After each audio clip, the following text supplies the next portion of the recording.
know you. Get out of my house right now. I'm gonna call the police. I can't stand it when you clean up my stuff and throw things away. I need that stuff. It's not trash. All right, I'll throw away some of your trash. Yeah. We may not all encounter events like these often, but they can and do happen in the elderly community. The majority of people over the age of 60 live in their own homes or apartments. Most live happy and interactive lives with many interests and activities. Unfortunately, some seniors suffer from serious social, emotional, or physical problems, especially if they live alone and don't have family or friends to look in on them. Delivery, it's Tom.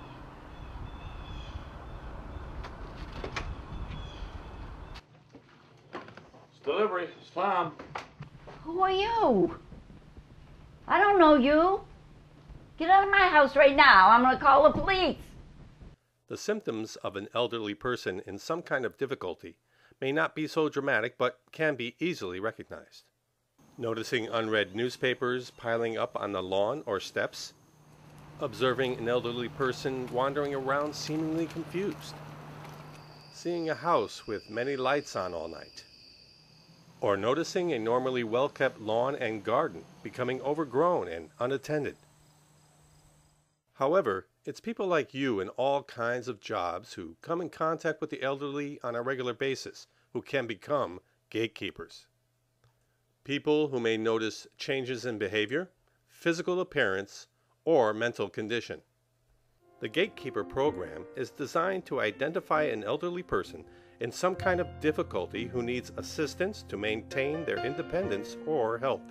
Being a part of the Gatekeeper program does not mean you are actively involved with solving a problem, just identifying one. I need 2 bottles of gin.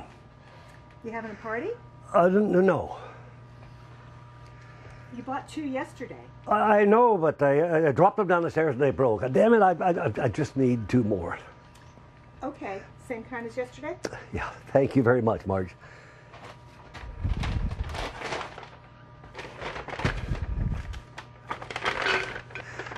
Thank you. On the Gatekeeper program, Debbie and Marge recognize these are peculiar behaviors, since they are familiar with their customers. They call the Gatekeeper Referral Center, which in turn contacts the appropriate service to intervene. Hi, is this the Gatekeepers? This is Debbie from the Hair Affair. I'm becoming a little concerned about one of my favorite clients. Maybe you can help her? Yes. Of course. Yes, I can take that information. Can you give me their name and address? Hello, Gatekeeper. I'm worried about my friend Joan. She used to be such a neat person, but over the past few years she stopped throwing things away. Her apartment is filling up with stuff and beginning to smell. I don't visit her very often anymore because of it, but I'm worried about her. What should I do? Who else can be gatekeepers? Clerks, mail carriers, UPS and FedEx drivers, fuel delivery people, repairmen, meter readers, trash collectors, barbers and hairdressers, librarians. These are just a few examples. Your job may be one too. For instance, if I go to a house and I notice the mail's been piling up for like 3-4 days, I notice something isn't right. Everything is closed off and there's no change of address, no one saying we're going to be gone. We contact the police or the postal inspector, and then they try to see if the woman is in there. They try to see if she's alive. Yeah, we had a customer who gets an order on a weekly basis. One week she calls 3 times within 5 days, and 2 of the orders were all the same things. Being a gatekeeper does not require any particular professional skills.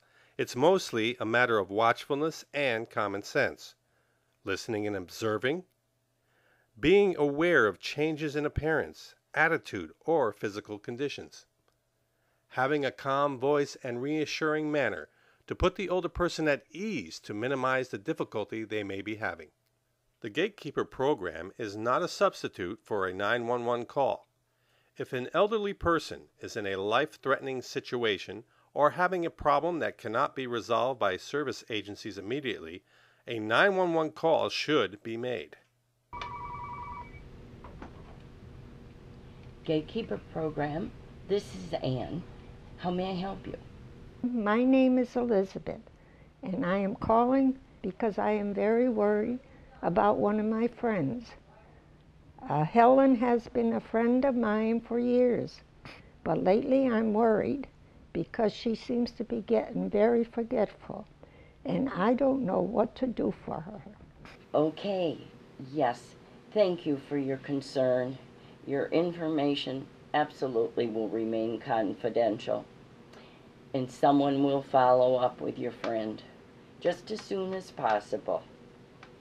Gatekeepers are not a substitute for social workers or counselors, but rather an avenue to providing those services to the elderly. The Gatekeeper organization is made up of representatives from different agencies that have come together to provide the elderly in our community a quick and easy access to the services they need. Examples of the Gatekeeper agencies could be private charitable organizations, municipal agents, town social services coordinator, private health services, or protective service for the elderly through the Connecticut Department of Social Services. You might also have participating agencies that will be working with you. So when a referral needs to be made, they know it's coming from the Gatekeeper program. The Gatekeeper in the community will make a confidential call to the sponsoring organization. The person who answers the phone is trained to take the essential information about the person being referred.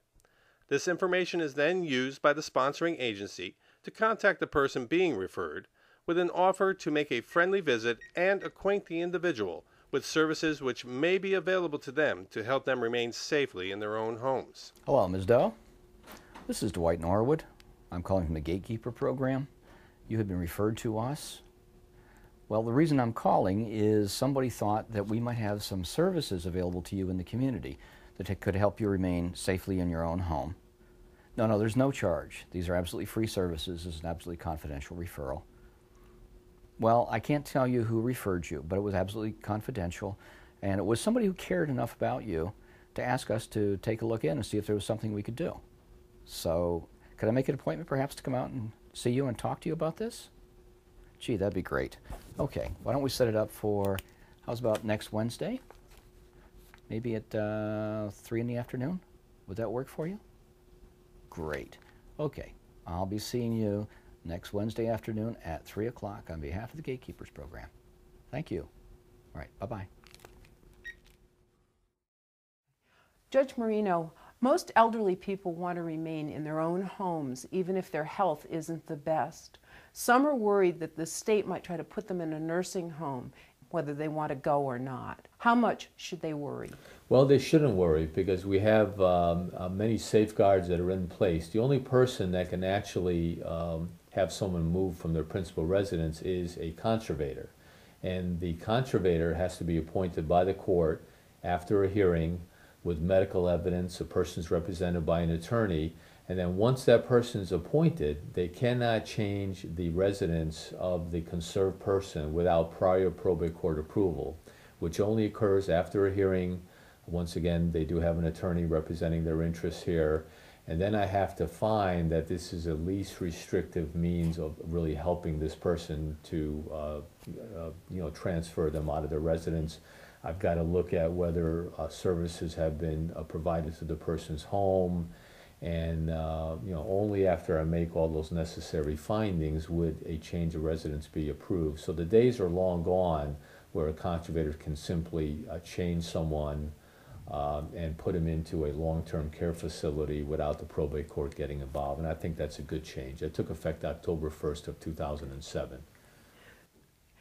So if I make a referral to the Gatekeeper program about my friend who I think is suffering from dementia or some other physical disability, I don't have to worry that they'll try to put her in a nursing home?